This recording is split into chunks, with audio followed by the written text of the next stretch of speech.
What's up, boys? It's upper day today. Subscribe to Max Shocky. We're doing the max stack on the chest press. I'm gonna see if I can get any reps, really. Just gotta do my set. Now, here's things I wish I knew sooner. Number one, I remember a study a while back that compared groups that did high rest times versus low rest times. The group that took low rest times had to do double the volume to see the same results as the group that took high rest times. So take longer rests. Number two, stick to exercises that have high stability and low coordination demands. You're gonna get way better motor unit recruitment that way. Now watch this set. You gotta help me out here. Let's go. Let's go. Let's go. Let's go. Let's go. Up. Up. Up.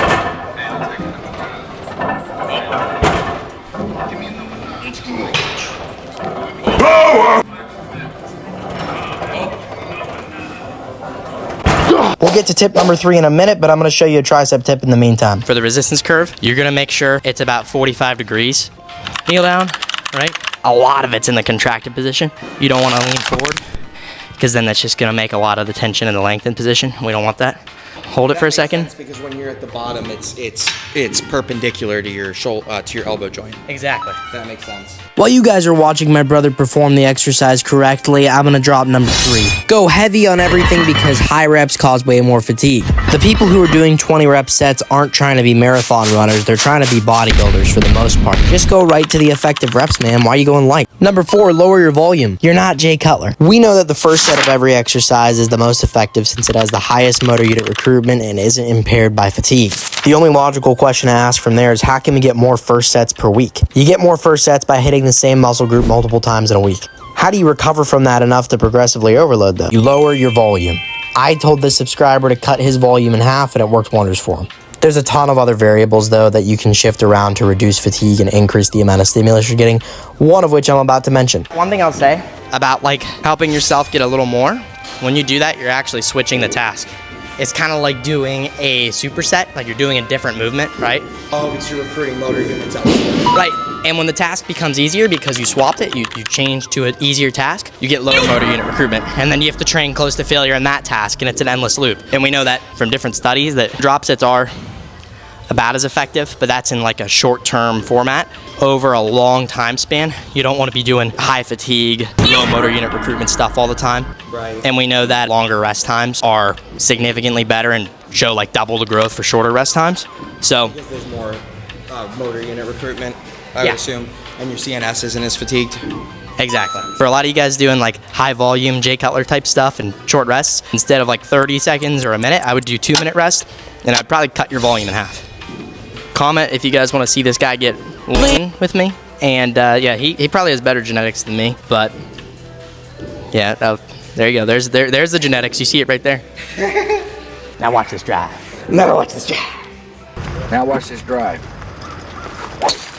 Number 5, have a consistent diet. You guys need to be getting 1 gram of protein per pound of lean mass, 0.4 to 0.5 grams of fat per pound of lean body mass, and fill the rest of your calories with carbohydrates. The protein is to maintain and gain muscle. The fat is for optimal hormone health and general bodily function, and the carbohydrates are for glycogen stores in your muscles so that way you can have sustained high levels of motor unit recruitment during your workout and get more effective reps. Number 6, do not bulk. It doesn't cause any additional muscle growth compared to maintenance calories, and cutting isn't that much worse than maintenance or a surplus in terms of muscle growth. The actual process of muscle growth is extremely slow and you only add grams at a time. You do need a surplus to put on muscle since it's energy containing tissue. It's just not nearly as big as most people say. Considering the margin of error when you're tracking calories, it's safe to say that to add grams of muscle at a time, your tracked maintenance will cover that because you're probably already eating an extra 10 or 20 calories or whatever it requires to put on this little amount of energy containing tissue. Not to mention that if you have excess fat stores, your body knows how to utilize them and it'll take that energy from your fat and use that towards muscle addition.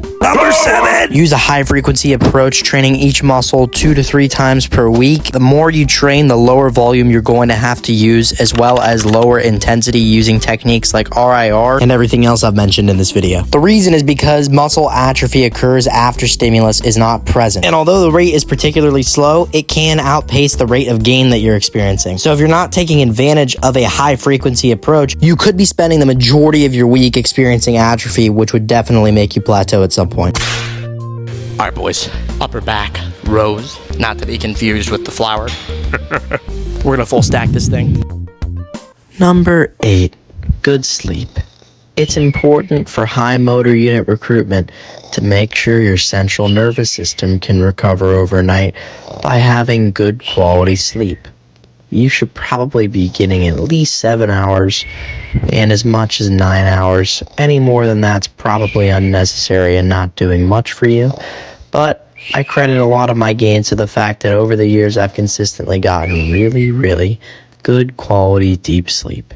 And we have the optimal body fat percentage for hormone production for men and women. Don't think I left the 8.5% out. The ideal range is about 10 to 15% for men and 18 to 25% for women. If either gender goes much further above or below that, you're going to get some pretty major hormonal disruptions. It's definitely best to stay within that range, maybe even the leaner end, so that way you can have increased insulin sensitivity, which is what I'm leading into. Number 10, insulin sensitivity. Increased insulin sensitivity from being leaner enhances glycogen synthesis while requiring lower amounts of insulin to process the same amount of sugars. Since the insulin you're producing is almost exclusively allocated to your muscle and liver, allowing glucose to enter the cells more efficiently, which leads to improved glycogen synthesis. Therefore, delaying the onset of fatigue in your workouts, making sure you get more effective reps, which is what I mentioned earlier. If you're a higher body fat percentage, more of the sugars that you eat are actually being processed by the insulin and turned into fat. You're producing so much extra insulin to process all the sugar that's being turned into fat that your muscle cells become resistant to the insulin that you're producing, so glycogen synthesis is lowered. And if you're insulin resistant, that also means you're likely a very high body fat, which means your testosterone is lower.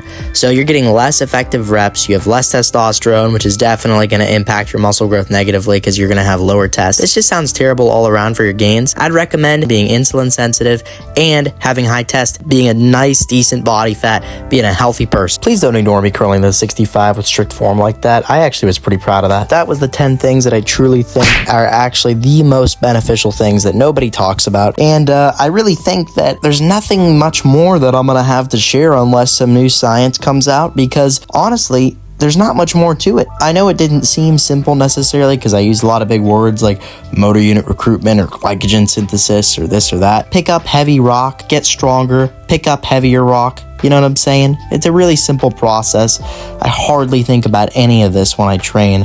If I'm, over fatigued from the week before, or I have some kind of tweak or this or that, I auto-regulate. I'm like, okay, maybe since I didn't see progressive overload in a couple weeks, I'll dial back the volume a little bit. Maybe I'll up the frequency.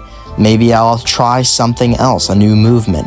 Whatever it might be, it's just very simple. And the only reason that I have this base of knowledge to be able to go off of to make things this simple is because I took years and years and years to learn the things that I just told you today. So again, I really hope you guys appreciated that, because that literally took me forever to learn. But in the meantime, if you take that advice and what I said in this video today and you start applying it in your own life, I'm telling you, you could skip and bypass all the BS. I'm going to give you a bonus tip. The last thing that I'll tell you is that you don't have to build a base as a beginner. I don't know why anybody ever told you that. There's no such thing as building the base. You have low threshold motor units and high threshold motor units. You need to go to full motor unit recruitment to actually see gains, okay? So just go right to the stuff that makes the most sense. Go to the stuff that is the best for muscle growth. Is it going to be, a ton faster? Maybe not, but you're going to thank yourself later for doing the good stuff earlier on in your training. If you guys enjoyed this video and want to follow me to see how I practice these things in my own journey and how I apply them in my own life, watch my bodybuilding journey playlist. I upload videos every workout for the most part. I am a little bit behind because I've been editing a lot more intensely these days. But I really hope you guys are enjoying the videos. I'm working hard on them for you. And with that said, I will see you guys tomorrow. Hope you enjoyed this video. Take care.